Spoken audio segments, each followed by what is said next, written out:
It was many and many a year ago, in a kingdom by the sea, that a maiden that lived to you may know by the name of Annabel Lee. And this maiden, she lived with no other thought than to love and be loved by me. I was a child and she was a child, in this kingdom by the sea. But we loved with a love that was more than love. I am my Annabel Lee, with a love that the winged seraphs of heaven coveted her and me. And this was the reason that long ago, in a kingdom by the sea, the wind blew out of the clouds, chilling my beautiful Annabel Lee, so that her high-born kinsmen came and bore her away from me, to shut her up in a sepulchre in this kingdom by the sea. The angels not half so happy in heaven, when envying her and me. Yes, that was the reason, as all men know, in this kingdom by the sea, that the winds blew out of the clouds by night, chilling and killing my Annabel Lee. But our love, it was stronger by far than the love of those who were older than we, of many far wiser than we. And neither the angels in heaven above, nor the demons down under the sea, could ever dissever my soul from the soul of the beautiful Annabel Lee. For the moon never beams without bringing me dreams of the beautiful Annabel Lee. And the stars never rise, but I feel the bright eyes of the beautiful Annabel Lee. So through all the night tide I lay down by the side of my darling, my life and my bride, in her sepulchre there by the sea, in her tomb by the sounding sea.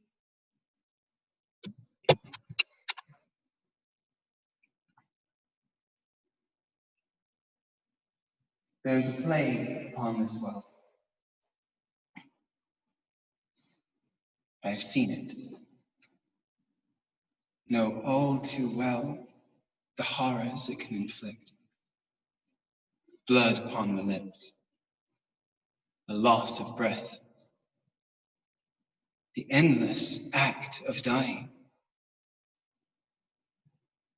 Some call it misfortune, others an act of God, but I see it for what it truly is. A plague is a hunter, and like all hunters, it kills indiscriminately and cares not for what its prey leaves behind, for who it leaves behind. It has taken so much from me. My mother, my foster mother, my brother, my wife. Which brings me to here. Deep in earth, my love is lying. and I must weep alone. 6 years ago, a wife whom I loved as no man loved before ruptured a blood vessel in singing. Her life was despaired of, and I took my leave of her forever and underwent all the agonies of her death. She recovered partially, and again I hoped. At the end of a year, the vessel broke again, and I went through precisely the same scene. Again, in about a year afterward, again,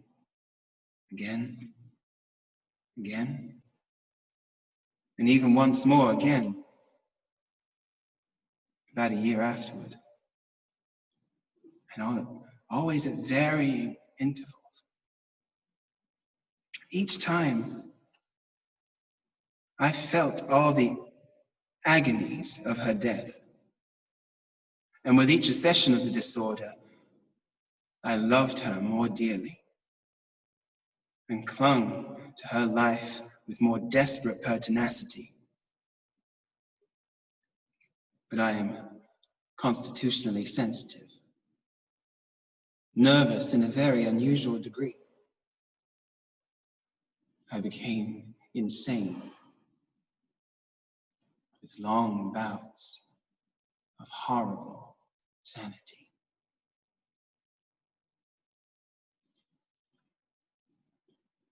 At moments when she would rest, I would write. And in the writing, a curious thing occurred.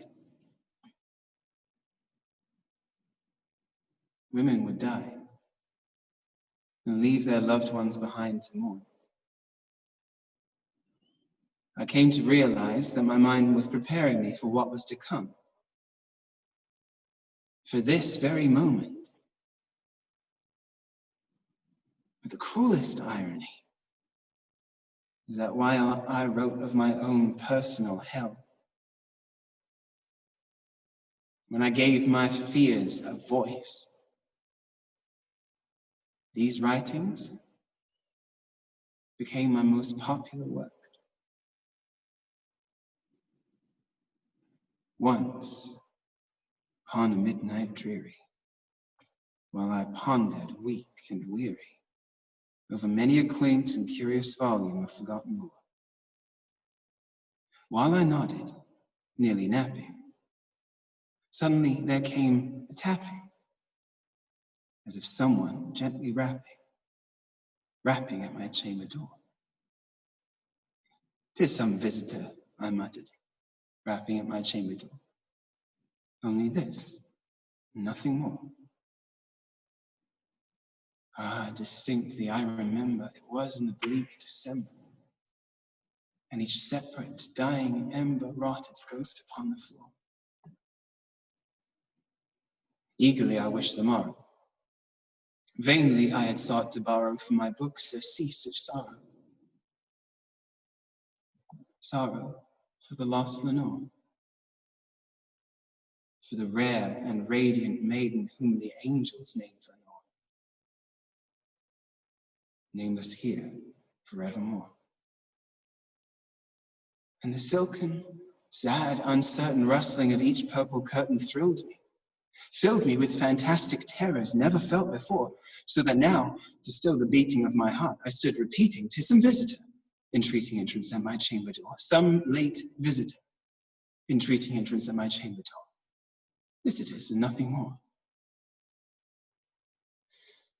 Presently, my soul grew stronger.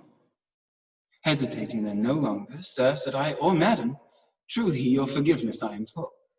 But the fact is I was napping, and so faintly you came tapping, and so gently you came rapping at my chamber door, that I scarce was sure I heard you.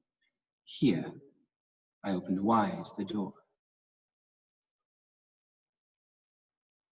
Darkness there, and nothing more. Deep into that darkness peering, Long I stood there wondering, fearing, doubting, dreaming dreams no mortal ever dared to dream before. But the silence went unbroken, and the stillness gave no token, and the only word there spoken was the whispered word, Lenore. This I whispered, and an echo murmured back the word, Lenore. Merely this, and nothing more. Back into the chamber turning, all my soul within me burning, soon again I heard a tapping somewhat louder than before. Surely, said I, surely that is something at my window lattice. Let me see then what thereat is, and this mystery explore. Let my heart be still a moment, and this mystery explore. 'Tis the wind, and nothing more. Open here I flung the shutter, and with many a flirt and flutter, in there stepped a stately raven of the saintly days of yore.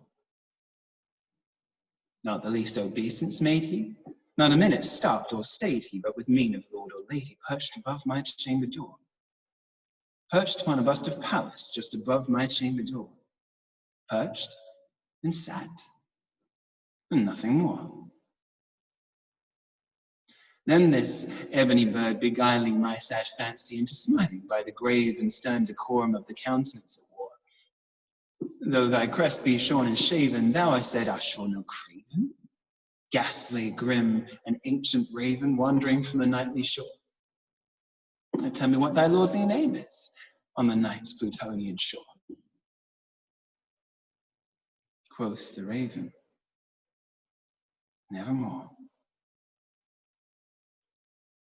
Much I marveled this ungainly fowl to hear discourse so plainly, though his answer little meaning, little relevancy bore.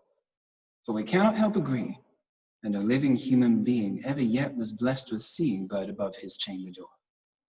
Bird or beast, on the sculpted bust, just above his chamber door, with such name as Nevermore.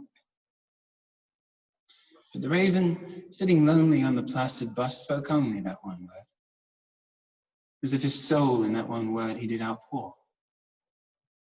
Nothing further than he uttered, not a feather then he fluttered, till I scarcely more than muttered, other friends have flown before. On the morrow he will leave me, as my hopes have flown before. Then the bird said, Nevermore.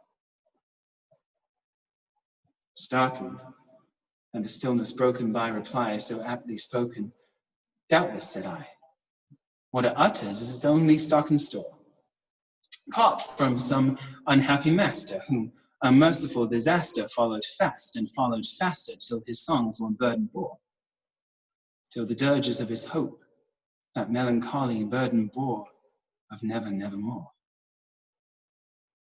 But the raven, still beguiling all my fancy into smiling, straight I wheeled a cushioned seat in front of bird and bust and door, and upon the velvet sinking, I betook myself to linking fancy unto fancy, thinking what this ominous bird of yore, what this grim, ungainly, ghastly, gaunt, and ominous bird of yore meant in croaking Nevermore.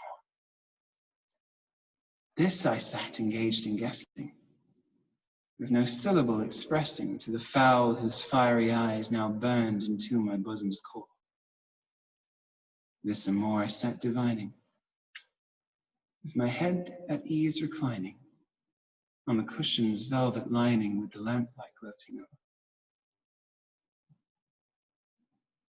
But whose velvet violet lining with the lamplight gloating over she shall press, nevermore.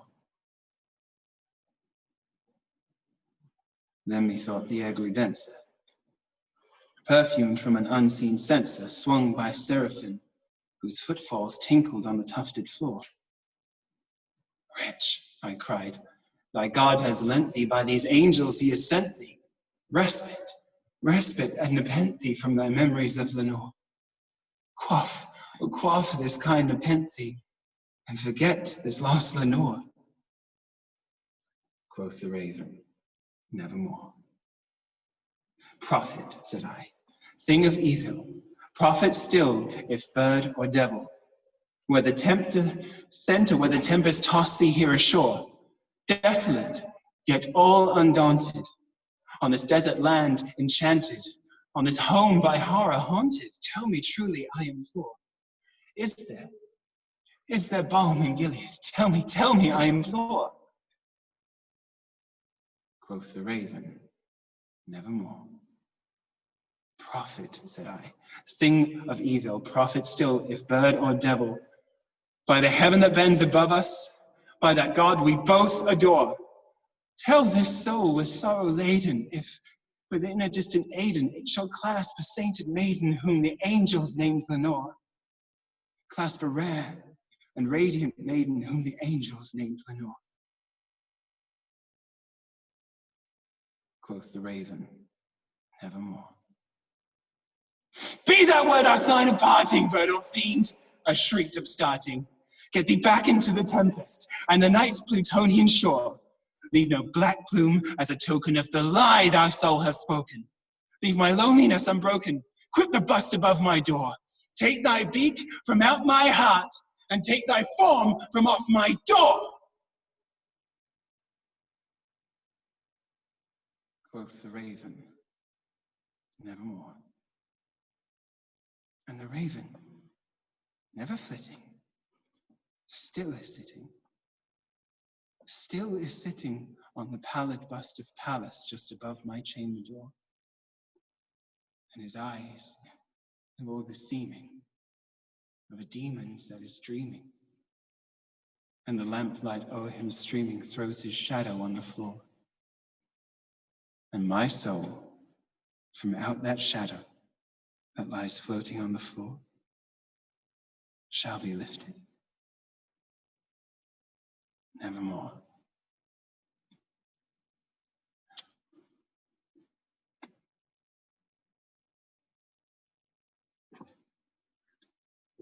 Who would have thought such words would prove to be so prophetic?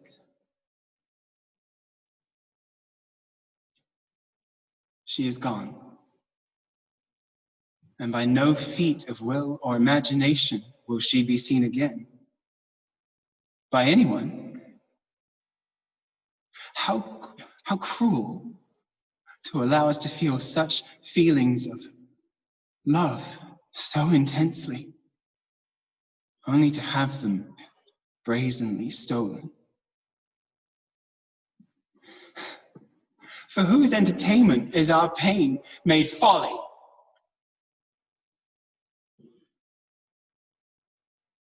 Lo! 'Tis a gala night within the lonesome latter years. An angel throng, bewinged, bedight in veils, and drowned in tears, sit in a theatre to see a play of hopes and fears, while the orchestra breathes fitfully the music of the spheres.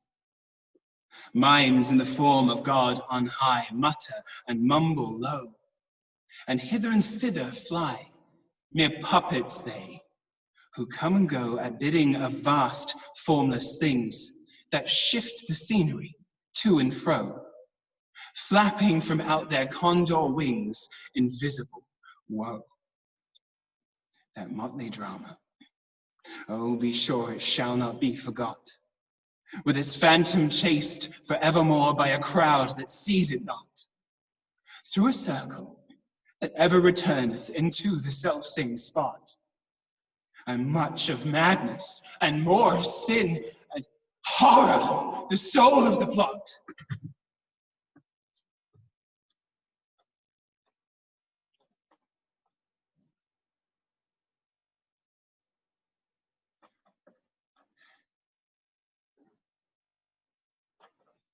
But see, amid the mimic rout, a crawling shape in truth, a blood-red thing that writhes from out the scenic solitude. It writhes, It writhes with mortal pangs. The mimes become its food, and seraphs sob at vermin fangs and human gore imbued. Out, out of the lights, out all, and over each quivering form. The curtain, a funeral pall, comes down with the rush of a storm, and the angels, all pallid and wan, uprising, unveiling, affirm that the play is the tragedy, man, and its hero, the conqueror, worm.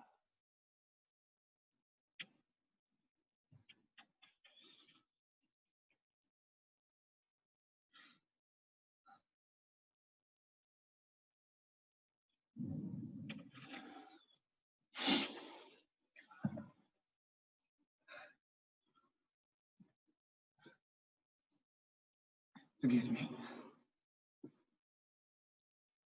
My grief, it overtakes me. Deep in earth, my love is lying, and I must weep alone.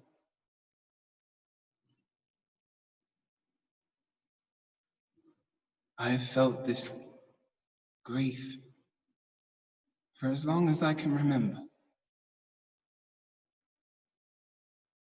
Since my hand last left my mother's.